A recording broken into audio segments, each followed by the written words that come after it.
Shalom, berjumpa kembali dengan channel Klavos Sukacita. Saya akan membagikan kebenaran firman Tuhan di hari ini, namun sebelumnya mari kita berdoa. Saatnya bagi kami untuk membaca, mendengar, dan merenungkan firman-Mu. Karena itu tuntun kami dengan kuasa Roh Kudus, agar firman-Mu tersingkap dan kami memahami kehendak Tuhan dan apa tujuan Tuhan bagi kami dalam menapaki hari-hari hidup kami sampai di saat ini. Demi Yesus Kristus firman yang hidup kami berdoa, amin. Firman Tuhan hari ini terbaca di dalam Injil Lukas pasal 24 ayat 45 sampai ayatnya yang ke-47. Demikian firman Tuhan. Lalu ia membuka pikiran mereka sehingga mereka mengerti kitab suci.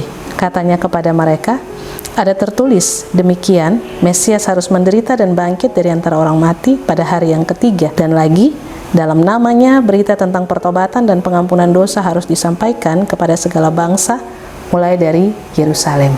Demikian firman Tuhan. Dikatakan berbahagia adalah setiap kita yang sudah membaca, mendengar, dan merenungkan firman, serta melakukan firman di dalam kehidupan setiap hari. Pemirsa channel Klavos Sukacita yang diberkati Tuhan, dari bacaan kita hari ini saya memberikan tema pentingnya pikiran yang ditransformasi. Ayat 45 sampai ayatnya yang ke-47 yang menjadi bacaan kita adalah saat dimana Yesus setelah ia berjumpa menampakkan diri kepada para muridnya, lalu mereka terkejut dan menjadi takut. Nah, pada momen itu Yesus membuka pikiran mereka sehingga mereka harus mengerti kitab suci. Yesus membuka pikiran mereka supaya mereka atau para murid itu tahu apa tujuan Yesus datang ke dalam dunia. Yesus membuka pikiran para murid supaya mereka tahu bahwa segala sesuatu yang terjadi dalam kehidupan Yesus itu sudah dinubuatkan dalam kitab, baik itu kitab nabi-nabi seperti yang tertera di dalam apa yang disampaikan oleh Yesus kepada para muridnya ini.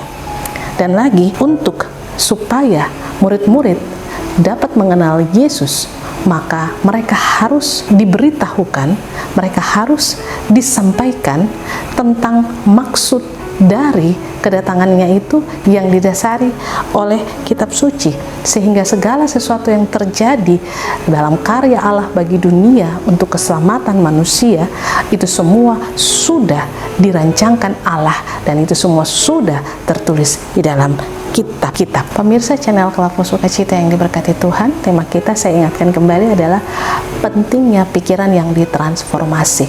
Pikiran yang ditransformasi itu berarti bahwa pikiran yang sudah diubah oleh karena mendengar firman Tuhan. Oleh sebab itu Yesus menyampaikan kepada para murid sesuai dengan apa yang sudah dituliskan dalam kitab suci, supaya pikiran mereka ditransformasi, supaya mereka mengerti apa yang menjadi tujuan Tuhan di dalam kedatangannya ke dalam dunia dan bahkan melalui kematiannya dan kebangkitannya. Sebab ketika Yesus bangkit, maka roh kita sudah baru.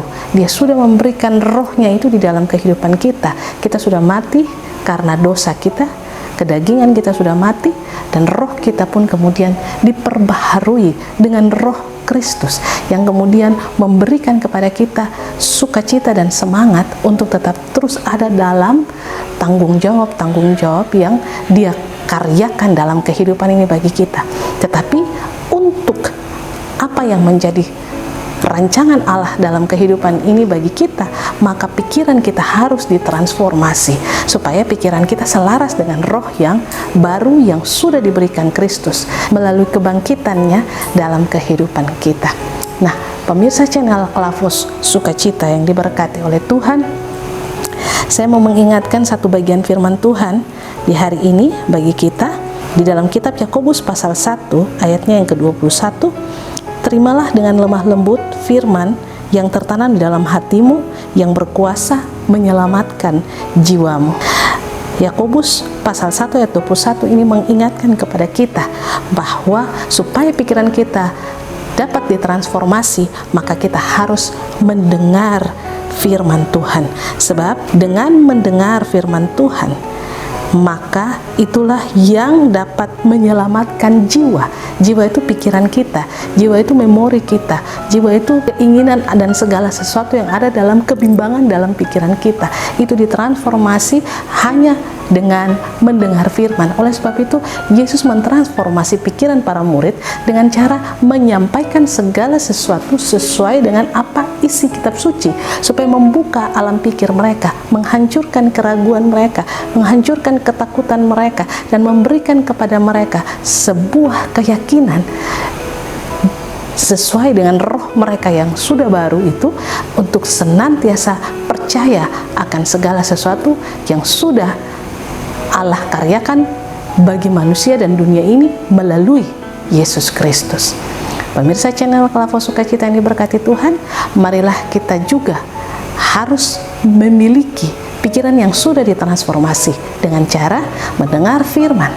Dan dengan firman yang kita dengar itu akan mengubah pola pikir kita, itu akan mengubah hidup kita, supaya itu selaras dengan roh kita yang sudah baru di dalam Kristus. Dan dengan demikian kita akan tahu tujuan Tuhan menempatkan kita di dalam dunia ini, dan rancangan-rancangannya yang besar bagi kita untuk melakukan segala karya-karya sepanjang kita ada dan berkarya di dalam dunia ini. Tuhan memberkati kita, amin. Mari kita berdoa. Terima kasih Tuhan untuk kebenaran firman-Mu di hari ini. Biarlah Engkau terus senantiasa menuntun kami, tapi juga biarlah kami memiliki hati yang selalu lapar dan haus akan firman, sehingga firman itu kemudian mentransformasi pikiran kami dan membuat segala keraguan, ketakutan, dan kekhawatiran kami lenyap. Tetapi seiring dengan roh kami yang baru, kami semakin bergairah untuk tetap terus mewartakan Kristus yang sudah bangkit lewat seluruh keberadaan kehidupan kami setiap hari. Terpujilah nama-Mu ya Yesus, kini dan selamanya, amin. Shalom, Tuhan berkati.